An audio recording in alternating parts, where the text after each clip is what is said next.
Hey y'all, I just wanted to let you know that we have a Patreon channel.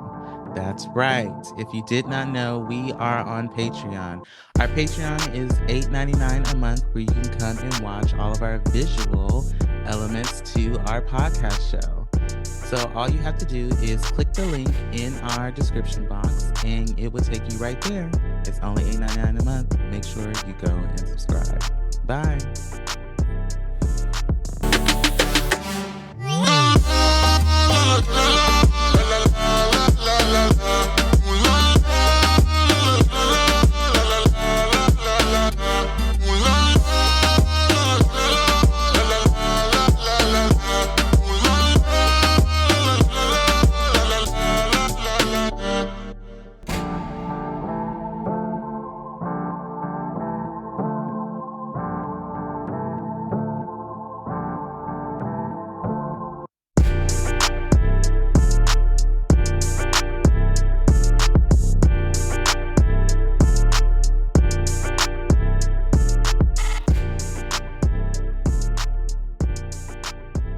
And we are back with another episode of the Hella Chisme Podcast. My name is Dana. And I'm Stephanie. And we are your host.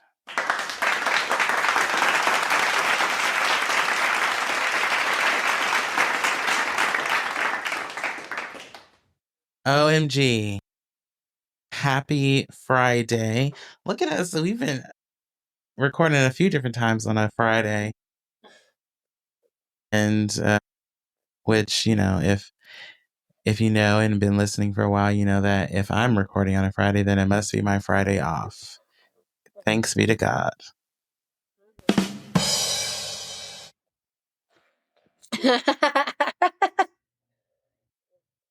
Happy Friday. What's going on? Was the work week? What are the plans for the weekend? Give me all the tea. So for me, my work week has been good. It's been busy. We talked the other day off like screen or off recording, and I mentioned like, you know, there's a lot of talks with like budgets and things like that just because so much has changed like politically. So just kind of, you know, going through the moves of that and doing the best I can, like, you know, during that time, this time.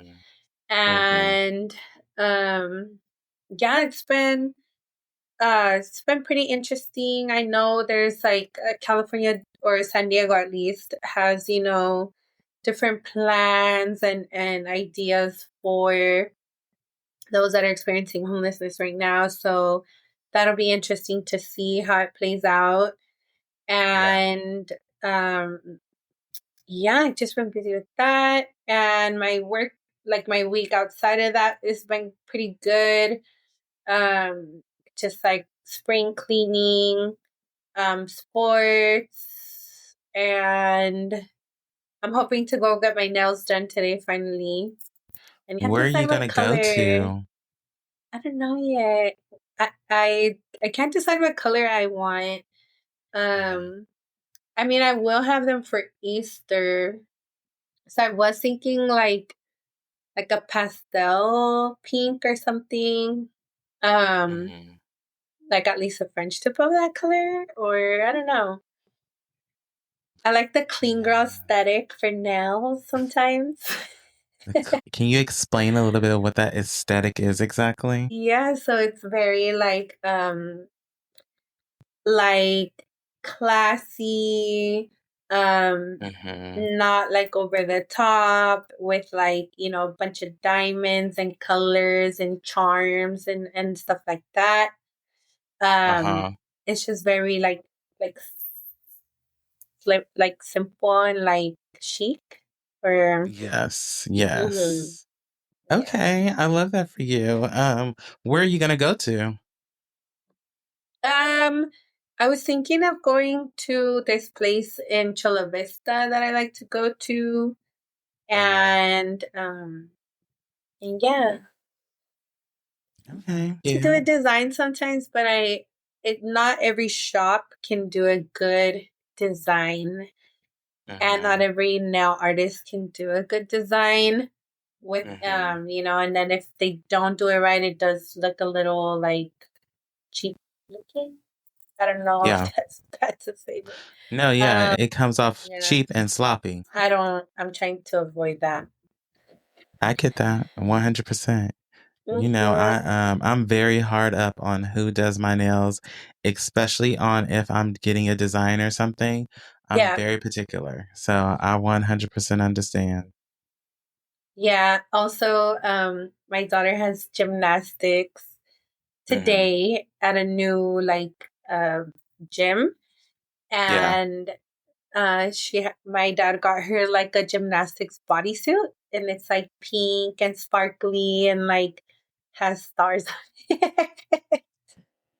Like like the outfit she can wear? Yeah, what, you want to see? Yeah, let's Let's see see. it. Sheena Maya is about to love this. So it's like a little bodysuit that they wear. How cute. Sure, Oh I'll put my like a gosh. Little camisole. yeah, I'll probably put like a long sleeve, like a little Under Armour something underneath to Yes. cover like up here, but um Oh it my looks super gosh. cute. I can't. Did she love And her it? high pony with her curls. Yeah, she's so excited. Oh my Yeah. gosh. My And I she's can't. so tiny and a bunch of hair, so she like jumps or flips, and you just like it's like pew, and you just see like her hair, like Hair. it's so cute. I love it. That's so cute. So is she enjoying gymnastics or what? Yeah, she talks about it on walk. And I was like, oh, I that's can't. cool. That's what I'm saying. I don't know if she's going like with her job, or Ready. a group of friends. I didn't ask I her. love Yeah. that. I love that. If I would That's have known so you were going, I would good. have.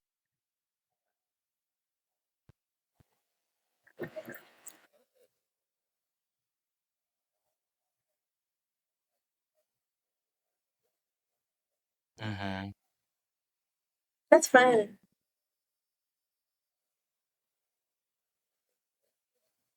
Mm-hmm. Mhm.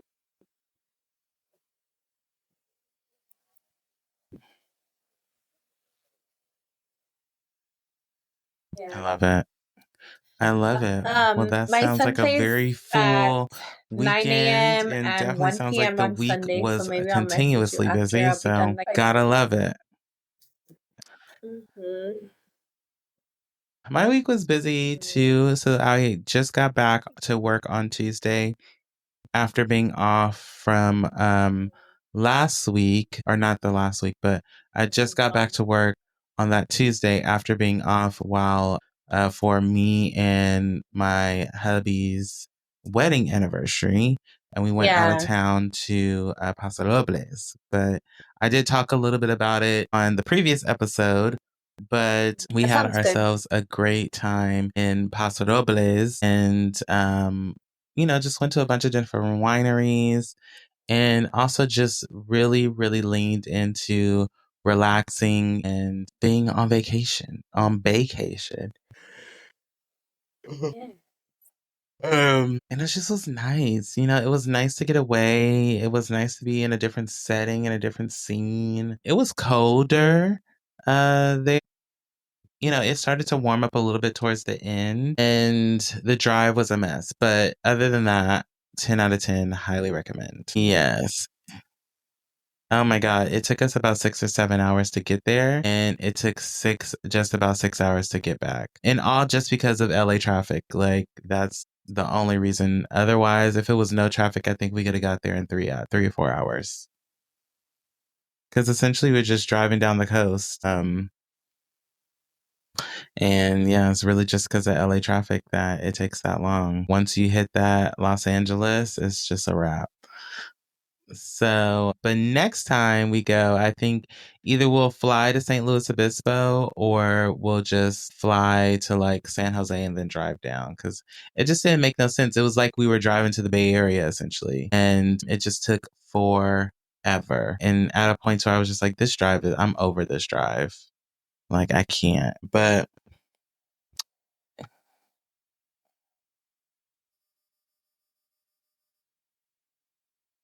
mhm.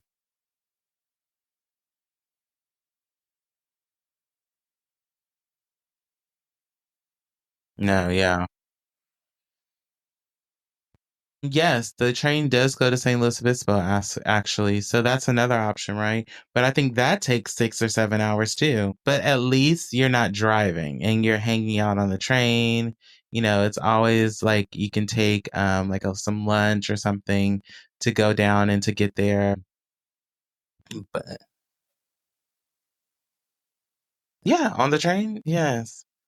Yeah, or I can bring some on myself, like, bring a bottle of wine or something and just sit and do some reading or, whatever while on the train. The train is actually it's gotten a lot better over the years. Got some good AC. They keep it clean. They're consistent with the conductors and security. So I like the train. I've always liked the train and always advocated for traveling on the train, especially if you don't feel like, driving or being on any planes. I support that. I say do that. So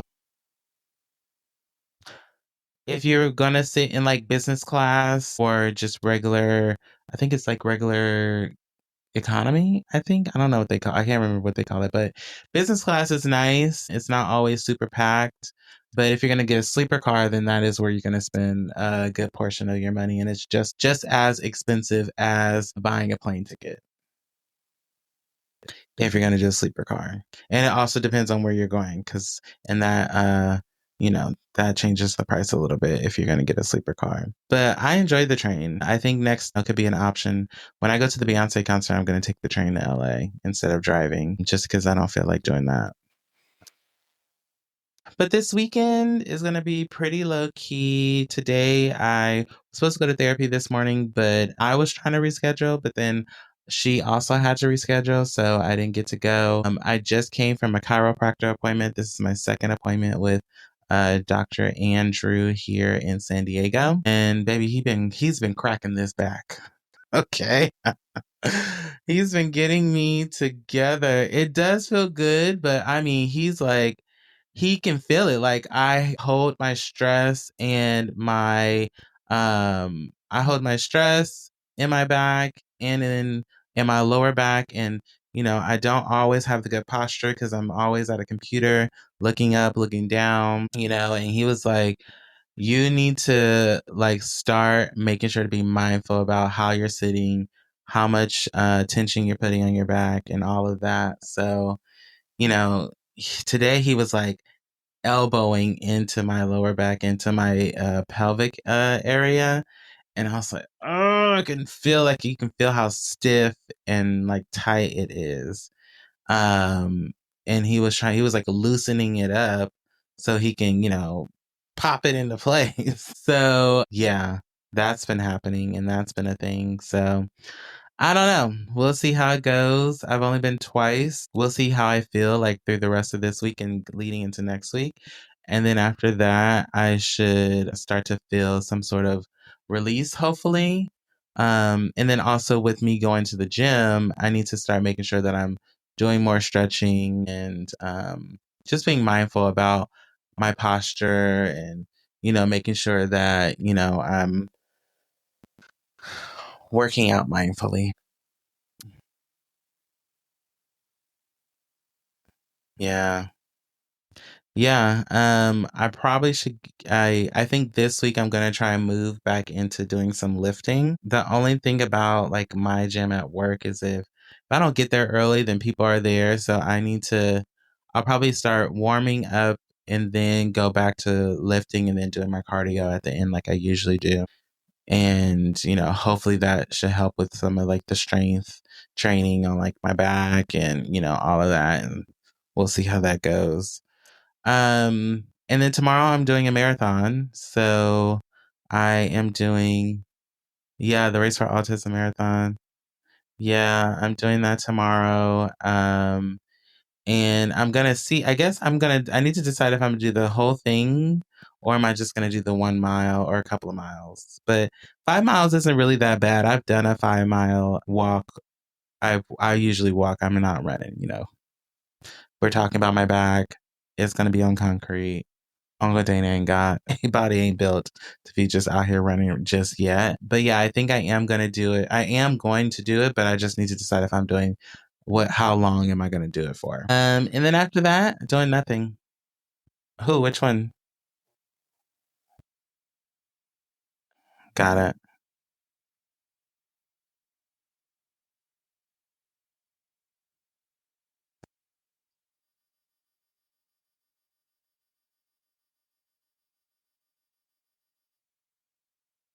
Mhm. Is she going with someone else? Mhm. Okay. Okay. Yeah, yeah. I'll be there with my company. So it'll be quite a few of us. And then whoever um some of them bring will be there as well. So and then after that, that'll be my weekend. Sunday we'll be here and then I ain't doing shit on Sunday, but cooking dinner at some point. And then back at it on Monday and got a full week next week.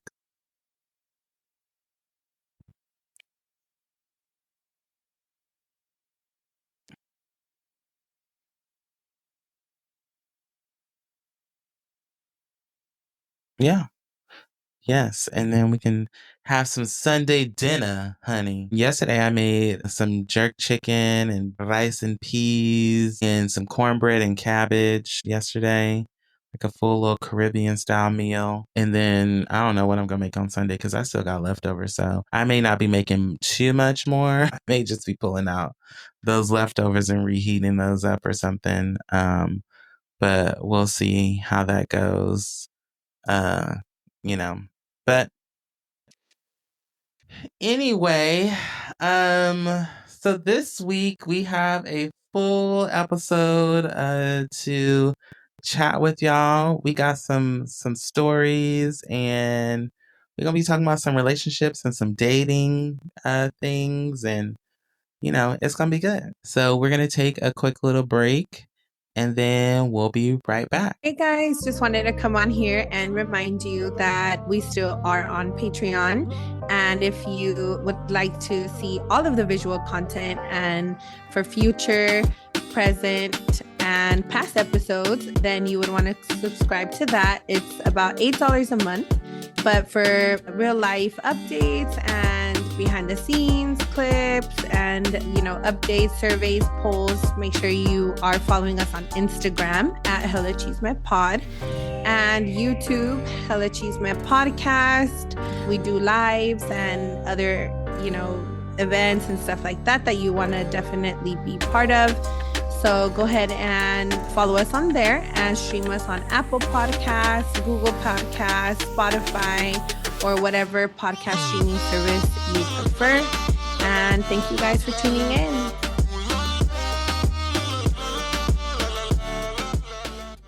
And we are back. So, we've had a lot of conversations about dating. We've talked about and read different stories from dating and provided like our feedback. Today I'll be kind of the same, but a little bit of different. I have 2 stories and I know you have 2 stories that we'll get through. And then towards the end, we'll wrap it up with kind of talking through these. I've had these silent struggles for people in relationships that they go through. This list that I've had and been holding on to for a couple of months. I found it on Facebook one day and was just scrolling through it and was like, oh my God, this would be like good to talk about on the show and just to go through this. to go through this list and then, break it down and talk through it. So we'll go through our stories and then we'll tie it in with these pieces that I found. There's 14 of the points that we'll cover later, but just to start, how about you do one of your stories first and then we'll go back and forth and then we'll go through everything else as we maneuver through. Okay. So one of the stories is, I did get my story from Reddit. They're just like dating stories or weird dating stories. Mm-hmm. So this one says, my friends and I had a lot to drink one night that we went out, and we were at a bar club and everyone was dancing and having a good time. I myself was pretty in the bag by this point. Anyway, the night went on. I eventually started dancing with this girl and her group of friends. We must have spent at least 2 hours dancing, hanging out, etc. There may have been some kissing, but nothing gratuitous. Sorry, I don't know. Anyway, we exchanged numbers and went home with our separate groups. The next day, I get several texts from this girl that I barely remember dancing and hanging out with. And she told me that she had a great time and that we should go out to dinner. I said, sure. I said I would pick her up and we drove to a restaurant. As soon as she started talking, I realized I had absolutely no interest or connection. I was not into her conversation, didn't like her voice, didn't find her attractive, which was just a matter of my personal preference. And I was finally ready to start seriously dating again. I was looking for the one and didn't want to spend time on someone who wasn't going to be that person. By the time we got to the restaurant, I was certain that there was zero chance anything would come out of this from my end. In any case, I tried to be a gentleman and listened and told jokes. The waiter then came over, took our orders, and decided to make the following comment. You know, you both are really cute together. I see a lot of couples and you can tell which ones have it and which ones don't. And you both have it. She really liked that. I just smiled and wished the night would end. After what seemed like forever, we left. I drove her home and she asked if we could go for a walk. I said, sure. The walk consisted of her telling me how much of a connection she felt and how right the waiter was. I didn't say a word.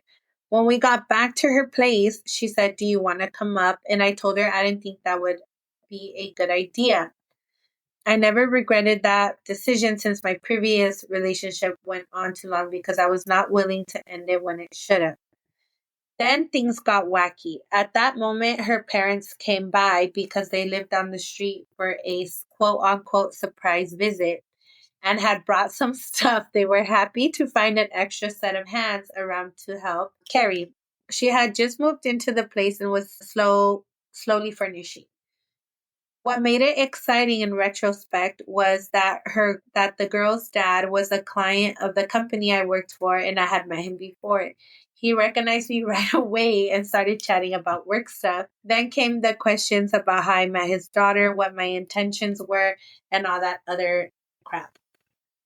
To end this particular leg of the story, I eventually said that I had an early day tomorrow and should get home to bed. I finally got out of there. Before going to bed that night, I got a text from her saying that we should go out again ASAP because we need to explore the connection that is undoubtedly there. And this is a boy and girl couple, right? A boy and girl. Yes. Interesting. So, go ahead. I was going to say that kind of goes hand in hand with like those silent, like those internal like struggles. Obviously different in a marriage, but Intrusive thoughts or whatever. yeah, like you're Or internally trying to figure out if it's there, if it's not there, or if it's going to work, is it not going to work? Or the internal thing of like, I don't like this girl. I don't want her to get the wrong impression. Like, what do I do? I don't want to be a bad person, you know? Mm-hmm. Yeah. People pleasing. Yeah. People pleasing, yes, which we, oh my God, this has been like a trend for us talking about people pleasing a lot lately. Yeah. That's interesting. I think what the first thing, if that, like knowing that, I can't remember, was it the guy or the girl that was having, issues with deciding if they like this person or not? Or was it both of them? No, so the girl was very interested and definitely felt a connection, but the guy was more like after having conversation and seeing her, he's like, I'm not really feeling Not this. so much. Got it. Okay. I mean, And the girl had her parents stopped by on the first date. here's my thing. I think it's okay to lose interest in that because that happens all the time. I think it's more so how you go about sharing and explaining that information that you've lost interest, right? As long as you do it respectfully and you're not being disrespectful or mean or rude, I think, that happens. Shit happens. People lose interest and that's pretty normal. Mhm. Um, it's just again like how you go about letting them know that you've lost interest and not like ghosting them or some shit like that. Right, Um, because it happens. Like right. you'll be like one day you'll be like, oh my God, this person's amazing. The next day you're like, I don't really like this motherfucker. They are definitely not who I thought they were. Hmm. And sometimes that even happens in a marriage. Like these are things that happen where we evolve. But that's definitely happened to me. Like I was like chatted up with somebody and been like, and then we go on a date, we hang out, and this motherfucker don't know how to tie his shoes, or he will be walking around here with holes in his jeans, and or the breath ain't right. And I've talked about this. Yeah. It could be the smallest things that could just be like, this ain't gonna work. Mhm. So I think again, it's just about how you go about letting them know that you're no longer interested or that it just wasn't right for you. Yeah. And I think definitely I've like met people when I'm like tipsy and Hmm. then, like you see them again or whatever and you're like, Like it this was the ain't. it was the beer goggles or Yeah, whatever. What for do they say? sure. Yeah, no bigger beer goggles. Yeah. It's I've had too many shots, and baby, you look fine behind these alcoholic lenses, honey. Yes. And then I think too, like the setting, right? Because you're like in a club or a bar and you're like, you don't really have to talk much. Like you just gotta like look cute, you know? Hmm. And then drunk, Hmm. it's easier to look cute.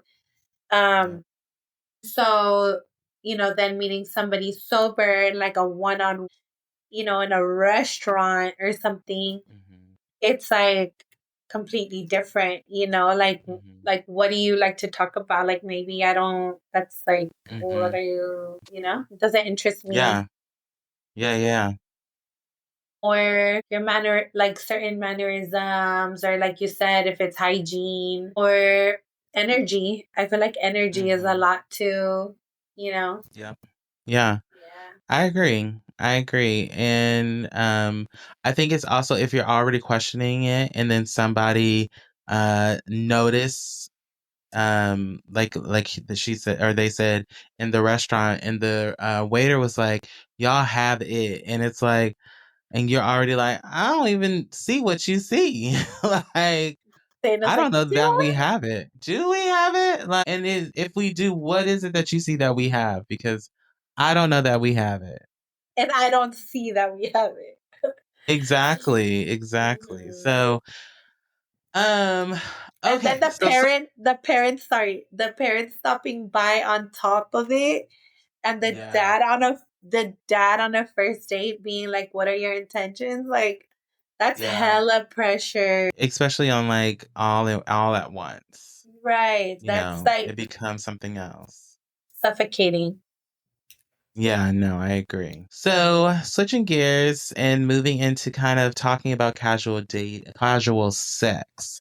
So, this person is not necessarily looking for like that relationship, but they are asking like, how can we as women just casually have sex? So it starts with a disclaimer. This isn't a judgment on anyone who enjoys casual sex or hookups.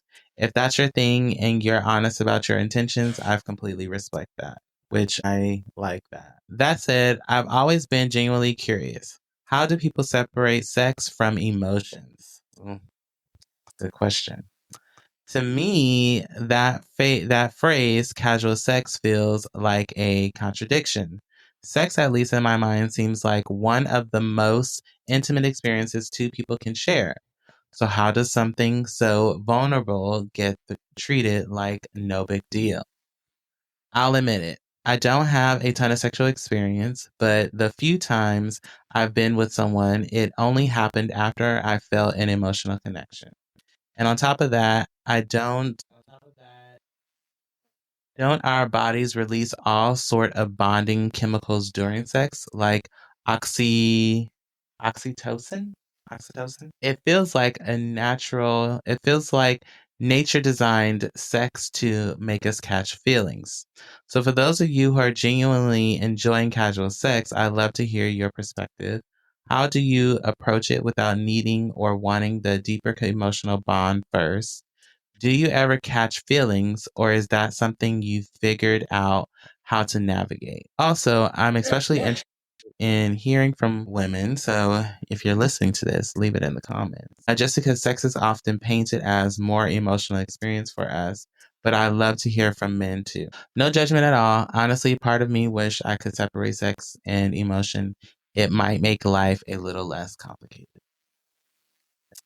So, to clarify, let's start with the question of how does it feel to be vulnerable? How does something so vulnerable like sex get treated like no big deal? And how can we do it? How have you ever had sex emotionlessly and just was like, this is just casual?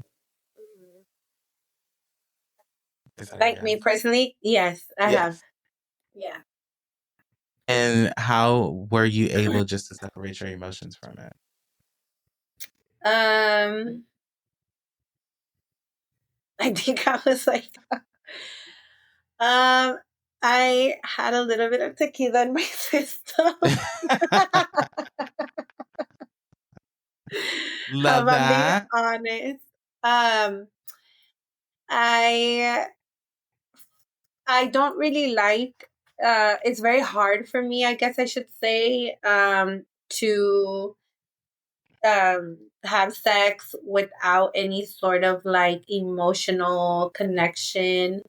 Um, but I have. And how was I able? I just kind of put it in my mind like that I just found that person like attractive, and that they really, I didn't, it wasn't someone I could ever really be with, or that I would see having a future with, or wasn't my type personality wise, but just physically they were attractive to me.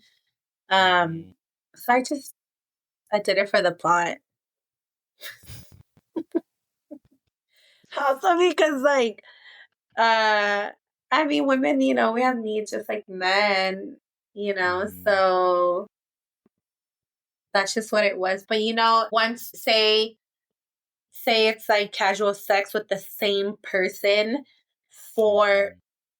a long period of time, multiple Mhm. times, time Mhm. passes. Mhm. That to me is playing with fire. Yeah. Um, because it gets better and better, obviously, because you figure each other's bodies out, and like your likes, dislikes, preferences, and stuff. Yeah. So it gets better, but that's when the like blurriness, the Mhm. Mhm. yeah. I think I so. It's also just feel good, like maybe a one night stand, or not letting it become a situationship. I think that's what I'm trying to that. say. No, that right there is what I was gonna say because that's that, oh, we're just friends with benefits, but then we're starting to catch feelings with each other. Like, Yeah, baby, it's friends with benefits and benefits yeah, not including feelings. yeah. Right. Which is Um, hard. Which is hard. no, for sure. I've not really been able to have sex with someone and not have any feelings afterwards. I've not been able to have casual sex multiple times with anyone and not Mhm. have any feelings afterwards. I've had a one night stand, and, that. And the reality of it is, most of the time, most people, when they're having one night stands, it is because they've been drinking and they're like, let's have a little hookup. Yeah. And Like you're sometimes, cute. that may not be the case. Yeah, because you're cute. But for the most part, like, that shit happens every day. But for me, if I'm separating my emotions, it's mostly because I just planning on to have sex with you this one time, and then that's gonna be that. Yeah. So, and I do agree that, I would say that sex is something that's the most intimate with people, but I also think that it's how you're having sex. Like, I mean, excuse my French, but if we just fucking, we just fucking. Like, if we're not making love, we're not trying to make it sensual, we're not trying to make it emotional, we're not trying to make it romantic or intimate. And we just here to, baby, then that's all that's happening. Yeah. Like, nothing else is coming out of that. Right. So I I don't think know. I agree 100%. Like for me, even the time, because like you said, it's hard for me. I'm not good at having sex and then not feeling something after. Mm-hmm. I'm not good at that. So I don't really have casual sex Mm-hmm. like that. But, obviously when like, if you're out of like a long term relationship, same thing, like you're curious or you're just like, whatever, drinking and you're like, oh, this person's cute and what it happens. But Mm-hmm. even Mm-hmm. after that, like, I felt like I didn't like it. Like, I didn't like how I felt after, you know what I mean? Like, Mm-hmm. I was like, I don't think this is for me. So Yeah. I'm maybe not the right person to ask how to do that without Yeah. like No, emotions. yeah, Like, for sure. I guess my best advice would just be like, don't have it with the same person more than once. I agree with that. Especially like so, and then the next question was, how do you approach it without needing or wanting deeper emotional bond? I mean, I think again, if you're making sure to be genuine upfront about what it is that you are expecting from the person, I think that letting them know that it has to be some sort of emotional connection before we have sex is a good way to start. Because at least you're being honest, you're laying the foundation for what your intentions are. And then, me personally, knowing that I can't necessarily have sex with someone without catching some sort of emotional feelings, then I just don't. Exactly. And I would not suggest trying to figure out how to not emotionally connect with someone before having sex if that's something that you're used to doing. So, yeah. Yeah, I double down on that on what you said. Yeah. Because and I think too, like asking, like you said, like make your intention clear and what you want out of it, but also like asking them what because you Mm-hmm. can be like, oh well, I don't want to do it if you're not gonna take or serious after this, or like you know what I mean. Right. But then the other Mm-hmm. person might be on a whole different page, like, oh girl, I'm not trying to like get into nothing serious right now. Vice Mm-hmm. versa, like just one person can have a whole different intention versus the other person. Yeah, I 100%. can't do it. I'm a sensitive girly pop. So Yeah. I mean I can Yeah. be cold when I need to be and I can be a bitch when I need to be and I can, Yeah. like Yeah. whatever cut things off or whatever. But when it comes to something like vulnerable, like Mm-hmm. sex and your body and just so many different things I can. Yeah. I think I especially agree. after having kids, like I don't know, like your body like changes and you're like I don't know, it's so much, it's different for me. I 100% agree and Yeah. hear you. I it is different. I if I ever at whatever point, for whatever reason, was no longer married, I don't know how I would be able to go and casually date. It's ghetto. Ghetto. It's so funny because I was talking to one of my cousins and he was like, girl, you better count your blessings and stars that you are married because it's ghetto out here. He was like, motherfuckers are out here making sure you got nice teeth before they even talk to you. I was like, girl, GHETT. Yeah. All right. So, do you want to move to your next story? Yeah. This one was kind of like funny. So it says, I was dating You this keep girl. talking. I'm listening. Go ahead. Okay. I was dating this girl for about 6 months when we went to a big film party sponsored by a vodka company. My date got very hammered, like unattractively hammered. So we're driving home and I look over and she hikes up her skirt and starts pissing all over my seat. She soaked the thing. You wouldn't think a human, could expel that much liquid, but here we are. We pull into her house and she opens her door and runs I'm sorry, this inside. bitch did this on a date? Yes, they've been dating 6 months and they went to like film party sponsored by a vodka company. And Hell she no. was And it was so a business fucked trip? up. She was so fucked up after she peed on his freaking car seat. So we pull into her house and she opens her door and runs inside. I had to run around and close her door because it was a 2-door Sunfire and those doors are like wings. By the time I get back to running around to the front of her house, I notice she's standing outside, hunched over a small garden. I'm assuming she's throwing up, so I go over to check on her, but she puts her hands up and says, "Stop, I'm shitting." And I look down and there's diarrhea around her feet. I don't know what to do, but fuck, man, I had to do something. This was one of those, how the fuck did this become my issue to fix situations? Here's where things get interesting. I ended up calling her sister. This girl took literally 10 minutes to come to the door because she lives with the sister. And when she did, she had 2 kettles of near boiling water. The girl I was with ran inside, and her sister came out, handed me a kettle, and started pouring it all over the shit. And I basically did the same. I was floored to learn this wasn't her first time doing this. No. So then I go inside to find my girl and made it as far as the upstairs bathroom where I found her naked, laying on her side, throwing up, shitting, and a tampon string hanging out of her. No. No. I learned a great deal about how capable a woman's bowels truly are that evening. Finally, Oh. she cleaned up and was ready for bed. I left, got in my car, and realized my passenger seat was still soaked from piss. I guess it was a pretty good night, it says. So this was his girlfriend or she was on a date?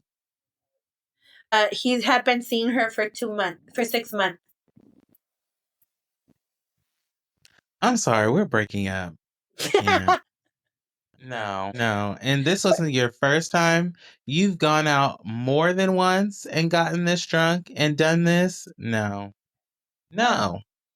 Absolutely not. Bitch, I can never look at you the same again. No. You old nasty so and so. No, absolutely not. We're not doing this. Because if it was the first time and then there's a second time, there would definitely be a third and fourth. I'm good. Mm-hmm. Did it It say sounds how like old this person was? you have a drinking problem at this point. If you can't, you know, Yeah. wait to get to a restroom, or like tell me pull over and you could pee like outside, Outside. you know, I mean, and or a Jack in the Box or a McDonald's or something. Like, no, it doesn't say that. well, and then my other thought is like, how many drinks before you knew you were drunk Right, did you have? Right. And you pulled your dress up and pissed in my car. Absolutely not. Absolutely not. Absolutely not. Hell nah. No. She's wildin'. And no, it's definitely it would be a no. We're gonna break up. I'm good. And that, Ugh. so then if she's on her period, then maybe, oh my God.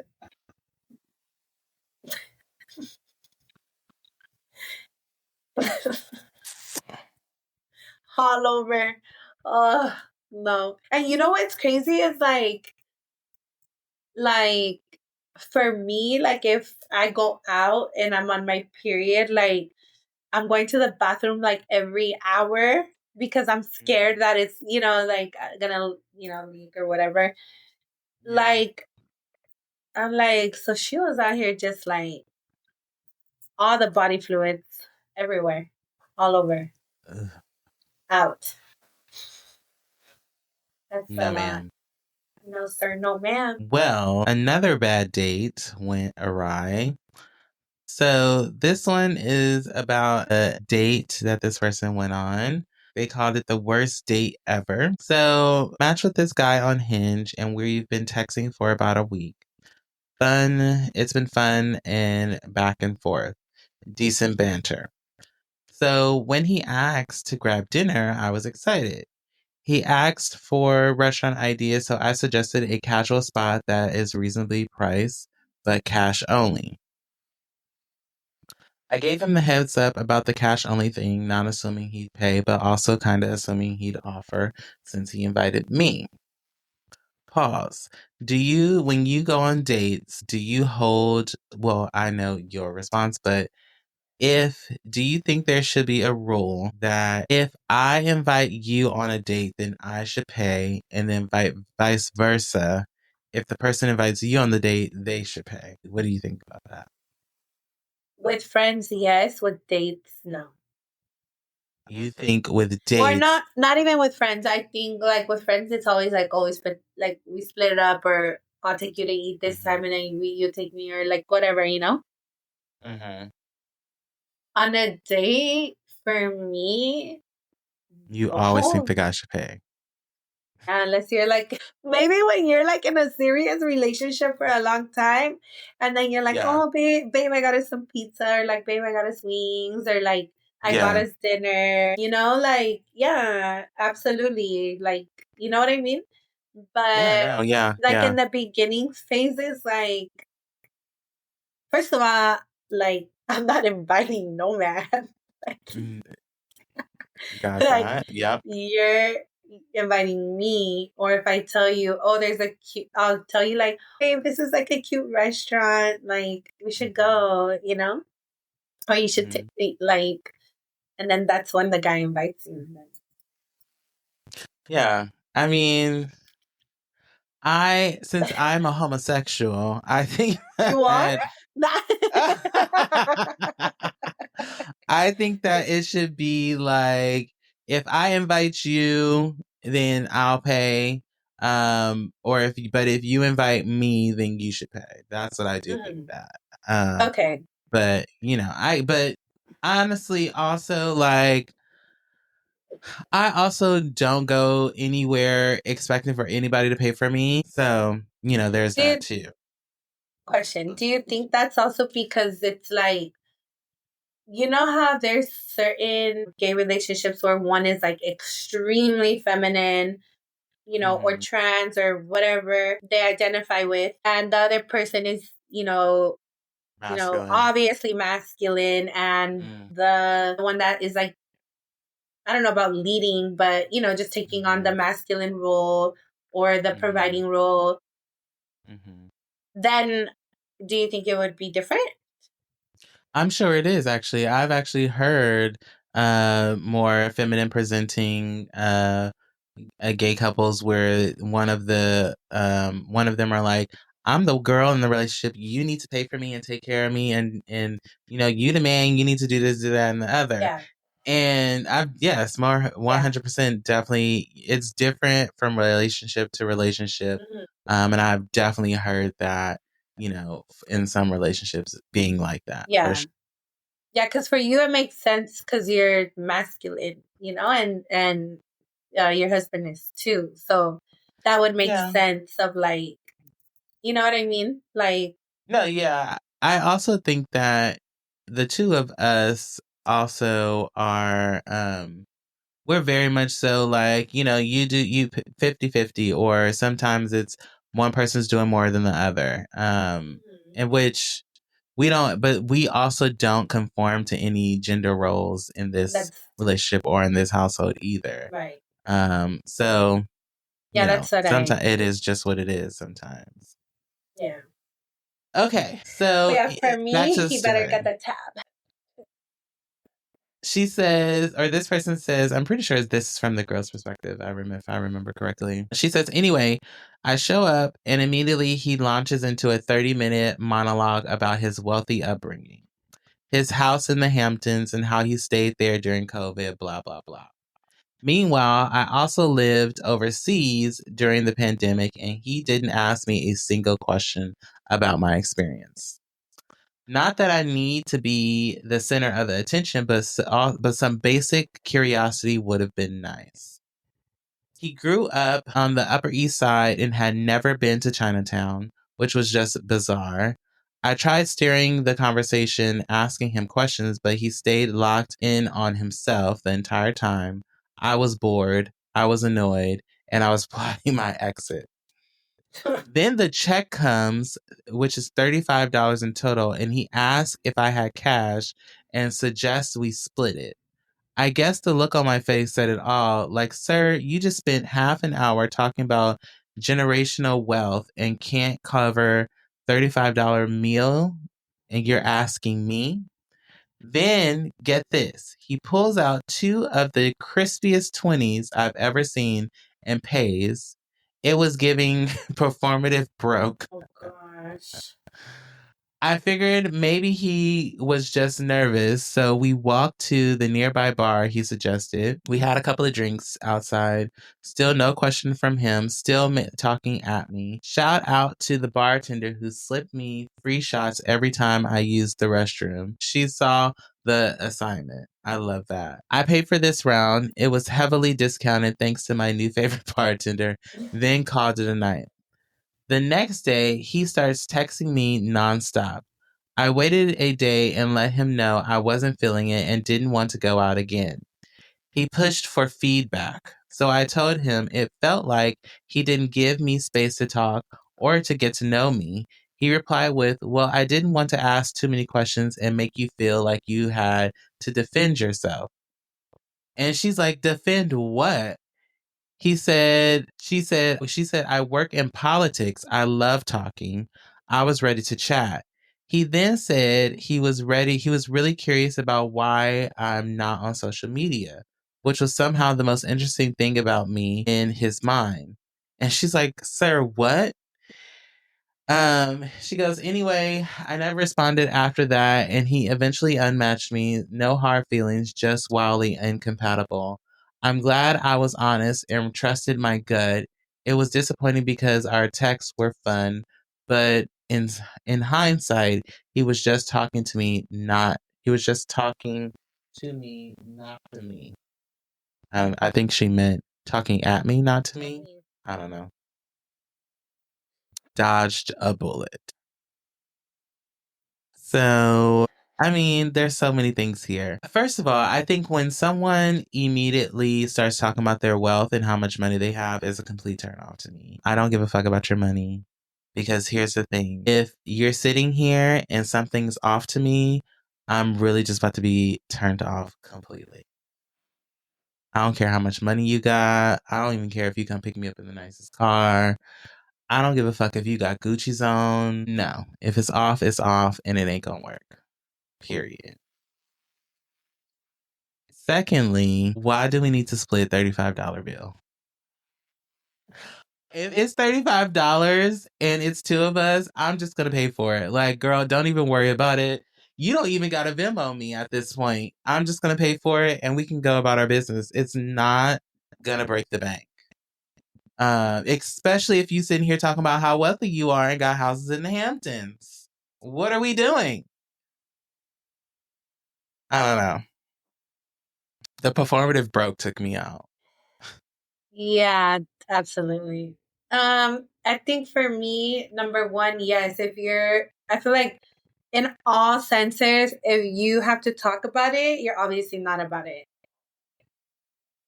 In all senses. So, like, if you're over here yapping about how much money you got, like, is it like my thought is like, are you small?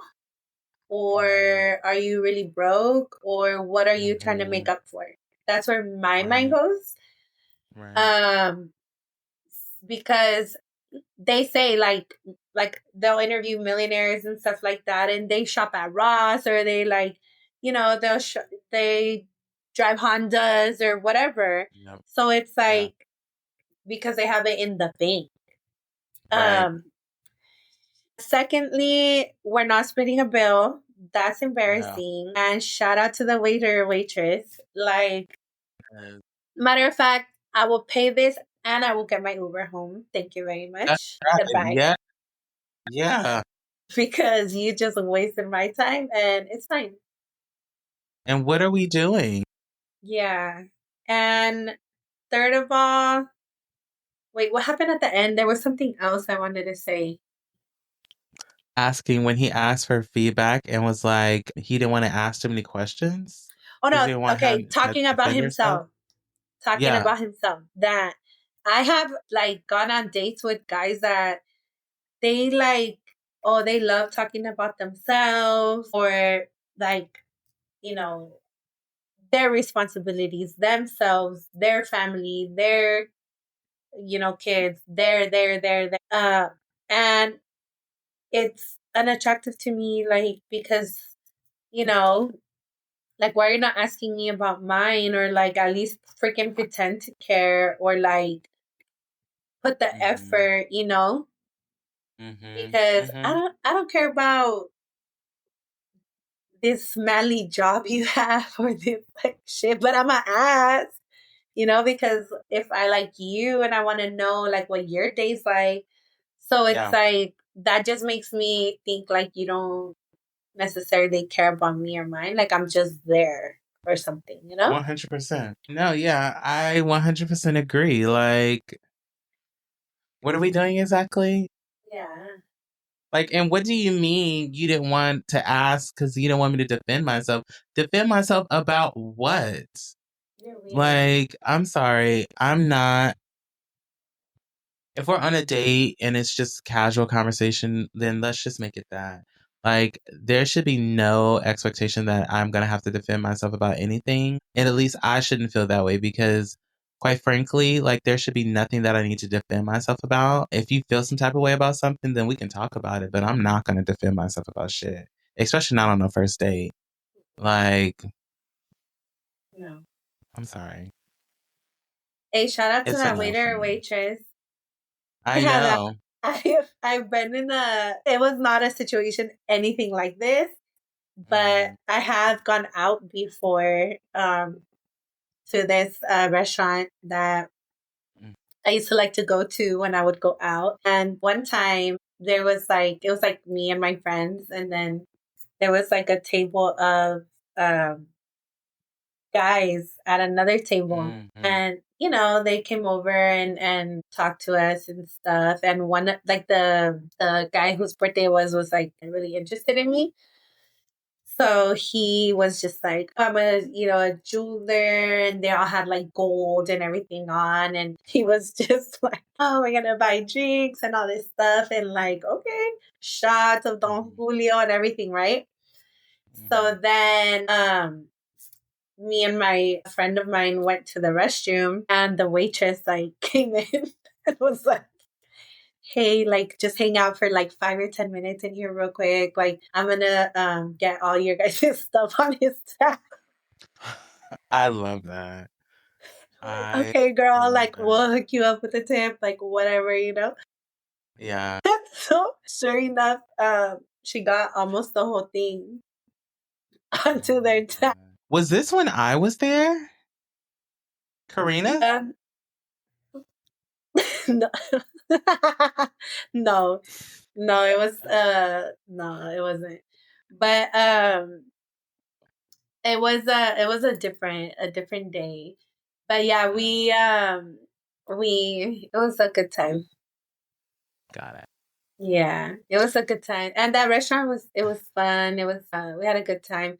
And then after though, I think that guy's like we have a hotel because they weren't from here. Like, oh, you guys should all just like come and hang out, and we'll come back Absolutely out. not. And then I was I don't know what they said. I was like, oh yeah, like you can just give me your number and I'll like message you and let you know. And then I was like, bye, Felicia. No, ain't nobody got time for that. Oh my gosh, it was a good time. So I think so now. So next, we're gonna switch into gears and we're gonna talk through after all of these stories. I think it'd be good to just go through this list and to really just hone in on like some typical things that people go through in relationships. And honestly, I've heard like people go through when they're dating or in situationships or in marriages. So we're gonna take a break and then we're gonna go through this list and talk about it. Bye. And we are back. All right, so we're gonna tie it in with these 14 struggles. It says silent sex struggles for people in relationships that they go through. But I don't think it has to be all just about sex, right? Like, so we'll go through them, we'll talk about it, and do the things. So number one, a partner with a higher sex drive. And it says some people are in relationships with partners who want sex more frequently than the other person does. This can lead to feelings of pressure, frustration, or being used, especially if emotional intimacy is lacking. Balance comes from open conversation and finding other ways to connect that don't center on sex. This is something that I 100% think can be an issue in any relationship and especially in dating. In dating, I think most of the time people end up just like breaking up with the person if they're not sexually compatible. But if they really want to make it work, then it is important to have the conversation and talk about it because it can lead to bigger issues in the relationship.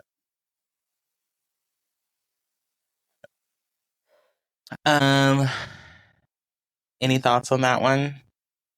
So what's the question? Or like they're saying that people just if you're in a marriage but there's no like the sexual chemistry is not 100% there or sexual compatibility is not 100% there. No, there's one person in a relationship that has a higher sex drive than the other. So the other person is more so like, I don't need to be fucking every day. Yes, I think it causes problems. Number two, a partner who shows no interest in sex. So low libido can come from emotional stress, trauma, hormonal exchanges, relationship conflict, or simply differences in desire. It can be painful when a partner withdraws sexually, but talking openly, seeking medical or therapeutic support, and reestablishing emotional connection can help. This is also true. I think different people have different sex traumas. Sometimes, in relationships, people don't even talk about it, which can become a whole other thing. I think that I've not dated or met any men that have in my life or since, in a while time of dating that has low libido, but I've met people with different sexual traumas or, different issues with having sex personally for them. What is low libido? Is like you don't want to have sex so much, or like you don't really want to, or you or don't it's last. just you're not. Well, we haven't got there yet. Oh, okay. Low libido is like you don't really want to. You're not really sexually like in the mood. Essentially, yeah. I don't think I Me neither. experienced that. In regards to the traumas, I think a lot of straight men don't really speak on that. Or, I mean, I don't know about men in general, but my experience with straight men is that they don't really talk about that. So No, I yeah. can't say I have or haven't dated somebody that has That has experienced had that. that. Yeah. No, I agree with you on But I that. do agree that it affects like comfortability and the ability to be vulnerable with your body, and Hmm. maybe needing extra like reassurance, or just like safety, feeling safe, like stuff like that. Yeah. Yeah. I agree with that. Yep. Number 3. The one that we always talk about, lack of personal hygiene affecting intimacy. It's hard to get in the mood with someone who doesn't prioritize hygiene, whether it's skipping showers or wearing the same underwear for days. It can be a turnoff. If this is affecting your relationship, if this is affecting your relationship, gently encourage shared routines, give some sexy self care items, or model what turns you on. I mean, for me personally, like, we're not getting that far if you think. If I get any notions,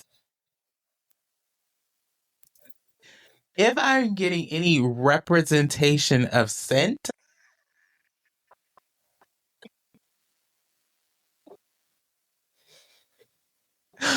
I'm taking myself out. If I have any introductionary mechanisms to scent or smell or taste, honey, it's not happening.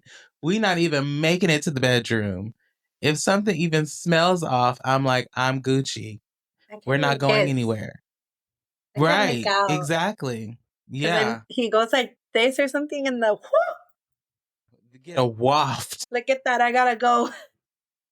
Look at the time, My girl. kid's calling me. I gotta go. Right. Because if it Now, smells under there, then it smells down there, honey. Girly pop? No. No, no, no. And I do like when they're saying that model or gently encourage, because I've had, that has worked where I've been like, hey, it's not smelling right there. Can you, what we got to do to make this smell like a little more pleasant?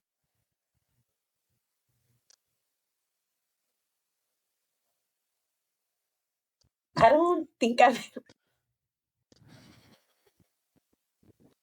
I don't think I've ever experienced a stinky dick.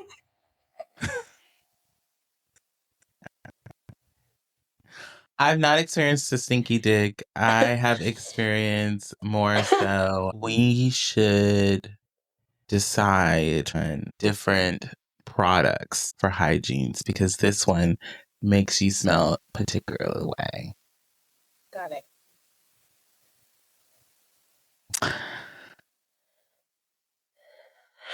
Number 4. Number 4, dealing with lust outside the relationship. Yeah, a lot of you motherfuckers be out here in these streets. Flirting with others or fantasizing about other people outside the relationship can chip away at trust and connection.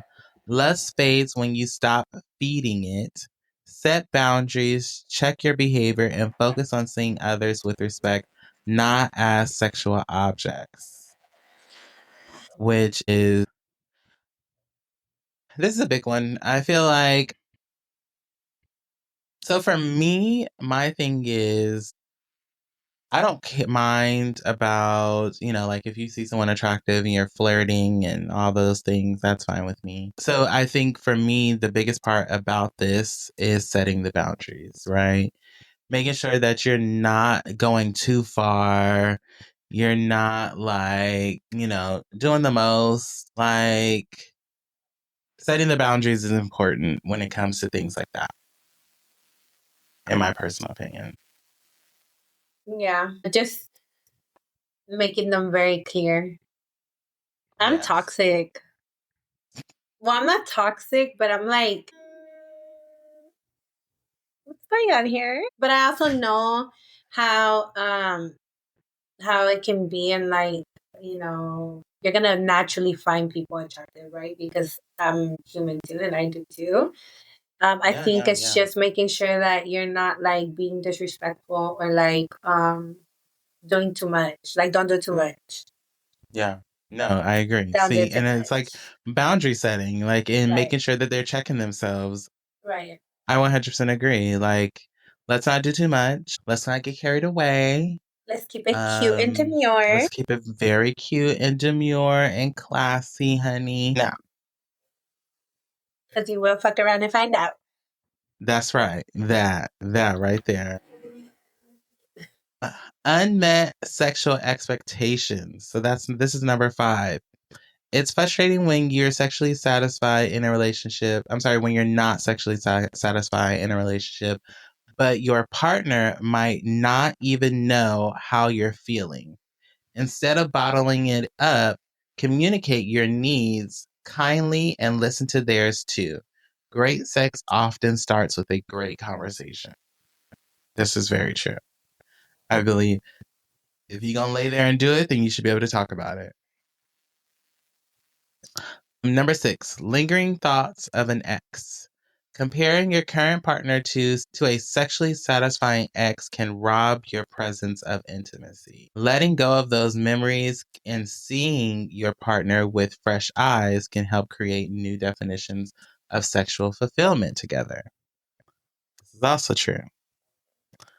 Number 7, porn disrupting intimacy. When porn becomes a substitute for real life intimacy, it can create distance.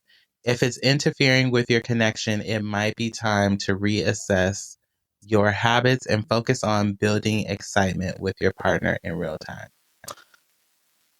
This one, I'm like, I guess it just depends on the person, right? Like, in this household, porn is very fun and is exciting, and we make it fun and exciting. But also, that's because we're also very much into each other. So, I think that it depends on who we're talking to here. Yeah, I just think the amount that's consumed and the connection you have with your partner and the trust and everything else is it's just like a case by case basis on that one. I agree. Yes. Masturbation, number 8, masturbation becoming a replacement for intimacy. Self-pleasure is normal and healthy, but if it replaces partnered intimacy or causes disconnect, it's worth talking about. Teach your partner what you like. Mutual exploration can turn private pleasure into shared connections. I love that. This is very true. Number 9, struggles with maintaining an erection. Sex starts in the mind.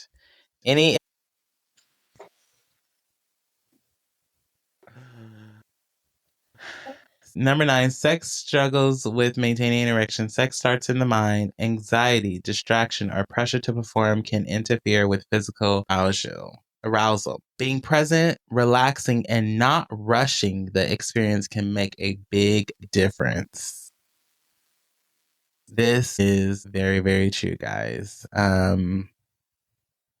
When I got laid off, my gosh, I guess that was almost 2 years ago. I definitely was not in a place to be trying to have sex multiple times throughout the week, or if at all. And I definitely, for the first time, started to experience like this struggle, like to get an erection.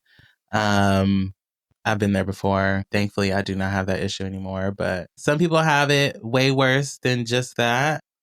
But I also think it ties back into having a conversation and being honest about where you are mentally, which plays a huge role in that too. Yeah. I think communicating, I'm sure I don't know, right? But I'm assuming like pressures and like not being able to provide or just certain things like it affects men, Yes. in different ways versus women. No, yeah, I agree. All right. Number 10, we're in our last 5. All right. Difficulty climaxing due to overthinking. It's hard to climax when your mind is judging a to-do list or body insecurities. This is common, especially among women. The key is to slow down, breathe, and remind yourself that you're allowed to enjoy and receive pleasure. I used to know a friend who he used to have this issue. Really? Like he was like, he would be like, I'm in my head. I can't really come when I'm having sex. I'm thinking about what my body look like. Yeah. If my ass is shaking while I'm having sex. And I'm like, that's a lot to be thinking about. The only thing I'm thinking about is when I'm about to bust. Like, the last thing because at this point, if we're fucking or having sex, and the last thing I'm thinking about is my body, I'm like, you must love what you see because we naked and we doing this at this point. So what are we talking about? That's the last thing I'm thinking about. I think for women, it's probably to like,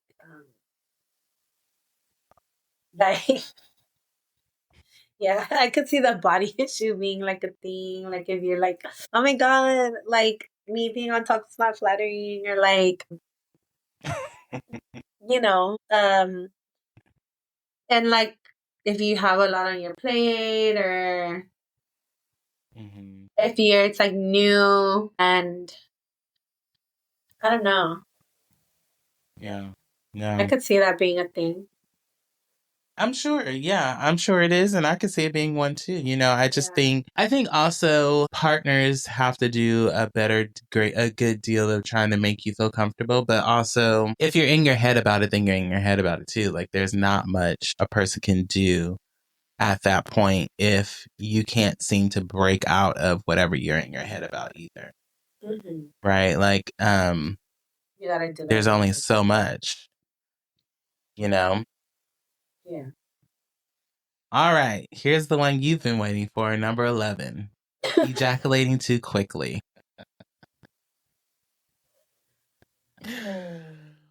Woo!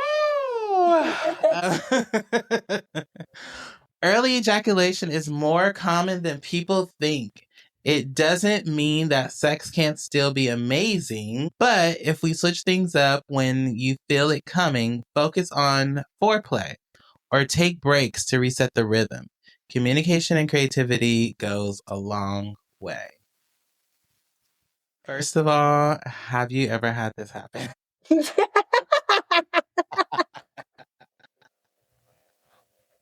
Yes. Girl. I go ahead. Yeah, it just, it seems to be a thing. Sometimes, and I'm just like, is it the WAP? Is it me? Is it? I mean, or has it been so long for the other person too? I think would also sometimes it can be. Yeah, I think too. Like if you're not doing it like, frequently, or how long you got, maybe like if you were messing around and doing foreplay before, like how long was that, or like what all did that consist of? But I could see how it like it can mess up the vibe of it. Like if that's like a constant issue, you know what I mean? Like if you're constantly like 30 seconds, a minute, it's like, yeah. Seriously. Like, for what? And I don't know. What about me? What about I? Well, I think that's the thing though, right? Like, it's one thing if you come quick and then you're just done, but it's another thing you come quick, but you still want to make sure the other person gets off. That's something completely different, right? Because I know that there are people out there who come quick and they're like, oh, I've had it. I'm done. I don't need to worry about you because I've got what I needed. But then I know there are people out there who are like, I know I came very fast, but I want to still make you come too. So we're going to focus on you right now. And then they might come again in that process. So, you never know. Yeah. I think it just depends on the person and the people dealing with the situation. Right. And, making sure to take care of one another. Right. Literally. Yeah, that's important. Number 12, body image and low sexual confidence. If you don't feel sexy, it's hard to show up sexually. But confidence is magnetic. Embrace your body, embrace your body. Stretch marks, tummy scars, all of it. Celebrate each other's beauty, give compliments, and focus on what feels good instead of what you think you should look like. This is a good one because I've had tiger stripes all my life. And I've never had no nigga turn me away about it. They've all loved it. They don't give a fuck. And I've even heard some people talk about how much they love when or when men or women or anybody has stretch marks. Some people love them. But I am just now getting to a point to where I am comfortable in my body and getting more comfortable in my skin. And some days I have my body image struggles where I'm like, I'm not feeling cute today. I'm not feeling it. And sometimes I don't. Sometimes I'm like uber confident and I'm like, what's up? Like, hey, baddie, it's like you and me. Yes. Yeah, exactly. But sometimes it just depends on the day too. Like, so all that to say, I do agree that you have to embrace what you have and what your body is and what it looks like. Because ultimately, the person that you're going to end up with won't care about any of that. They're going to love it regardless. Right. Yeah. I think it's like, even if you don't feel confident, like at least try to fake it, and eventually you will it'll just be naturally that you're more confident. But yeah, like for me, it was an adjustment when my body changed after having kids. Like, thank God it's not like too drastic, or like not like a crazy difference or anything, but there's like little things that change. And you're like, and then I think different phases of your, like your age, it affects your body. Yeah. It's just different, like your hips, maybe change or whatever. So it takes time, but you really have to like want to do it and really like, okay, well, this is where it's at now. So either find, get athletic, or, work on things that if you don't like it, or along with, finding whether you like affirmations or just like mirror work or whatever it is you need to do. But I think just be stepping into it, yeah, because then you feel more confident in all, like, having sex and stuff, and you're not like all like with a t-shirt or whatever, like you like feel good, and then I feel like you feed off of each other. Yeah. 100% I agree. Yeah.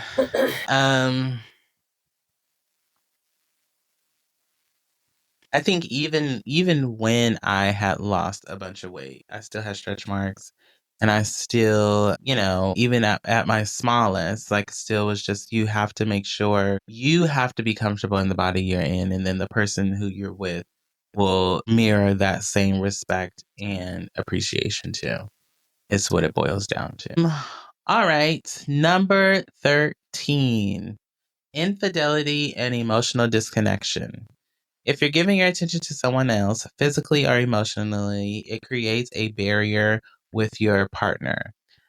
Guilt and scarcity can block intimacy. If you want to move forward, the affair has to end and healing must begin.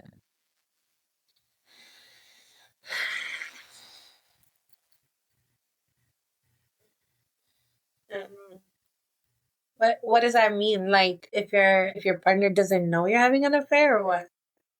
Yeah, like if you're being secretive about it, the guilt does build up and you're like, I'm actually not as interested as I thought to have sex today because I've been fucking somebody else. Mm. Is really what that boils down to. I mean, Keep your dick in your pants is what it also boils down. right? I'm like, well, what am I supposed to say to that? Like, don't do it. What the hell? Like, That obviously, if you're out here freaking sticking it in someone else, like you're not gonna want to come home and do it. Like, either that leave or cut or that shit don't off. do it. Yeah. Comparing your sex life to others. Number 14, the last one. Social media, friends, or podcasts might make it seem like everyone else is having better sex, but every relationship is different. Focus on what works for you both and build your own unique love story. No comparisons are necessary. And I think that is a great way to wrap that up. I think all in all, really, I think what this episode and what talking about different relationships and dating experiences boil down to is, be true to what you want, what you need, and also communication. That came up a lot, and making sure that don't be just accepting anything from people and any bullshit that they are offering up to you. It's important to just say what you need and communicate that in the beginning and, go from there. Mm-hmm. I think it's just like giving your like step into your power and just use your voice, like make things clear, Yes, like because a closed mouth can't get fed. So you need to that's right. like, okay, what do you want?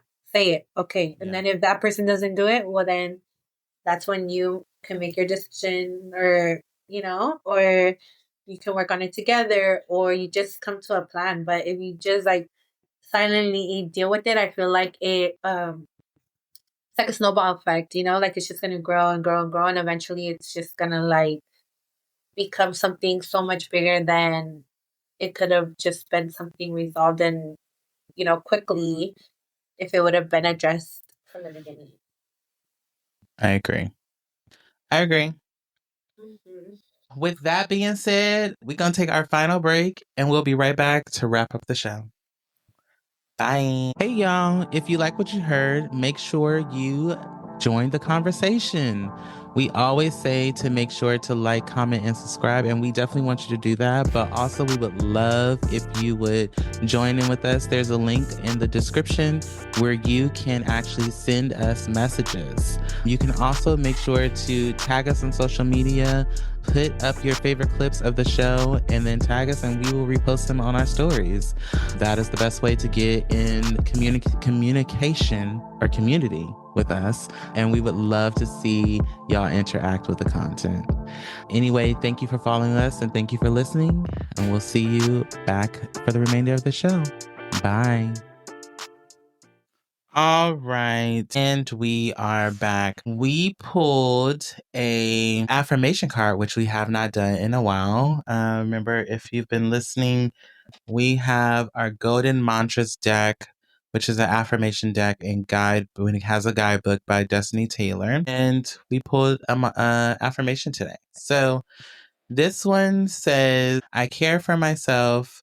I give myself what I need when I need it. And it says, my love, you are the guardian of your mind, body, and soul.